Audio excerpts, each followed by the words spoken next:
রেলওয়ের লোকোমাস্টার ও রানিং স্টাফদের কর্মবিরতির কারণে গত মধ্যরাত থেকে ট্রেন চলাচল বন্ধ রয়েছে। কর্মবিরতির কারণে আজ মঙ্গলবার সকাল থেকেই রাজধানীর কমলাপুর স্টেশন থেকে কোনো ট্রেন ছেড়ে যায়নি। এতে ভোগান্তিতে পড়েছে যাত্রীরা।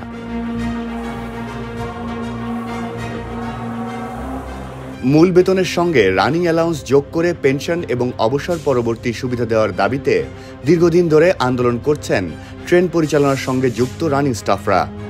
2021 সাল পর্যন্ত লোকোমাস্টার, সহকারী লোকোমাস্টার, গার্ড এবং ভ্রমণকারীর টিকিট পরীক্ষকরা তাদের নির্দিষ্ট কাজের সময়ের বাইরেও দায়িত্ব পালন করলে অতিরিক্ত বেতন পেয়েছেন। বাড়তি কাজের পারিশ্রমিকের ভিত্তিতে পেনশন সুবিধাও পেতেন তারা। কিন্তু ওই বছরের নভেম্বরে আওয়ামী লীগ সরকার বাড়তি কাজের উপর ভিত্তি করে পেনশন সুবিধা দিতে অস্বীকৃতি জানায়। 2022 সালের এপ্রিলে ধর্মঘটের পর রেল মন্ত্রণালয় হস্তক্ষেপ করে পেনশন সুবিধা অব্যাহত রাখার সিদ্ধান্ত নেয়।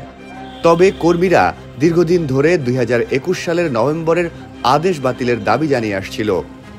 এছাড়া 2022 সালে নিয়োগ পাওয়া সহকারী লোকোমাস্টাররা এই সুবিধা পাচ্ছেন না। গত বছরের ডিসেম্বরে নিয়োগ পাওয়া লোকোমাস্টাররাও 2021 সালের প্রজ্ঞাপন বাতিলের দাবি জানান।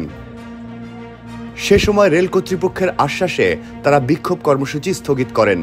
গত 23 জানুয়ারি এক প্রজ্ঞাপনে অন্তর্বর্তীকালীন সরকার জানায় নতুন নিয়োগপ্রাপ্ত সহকারী লোকোমাস্টাররা রানিং অ্যালাউন্স পাবেন, তবে তা তাদের মাসিক মূল বেতনের বেশি হবে না।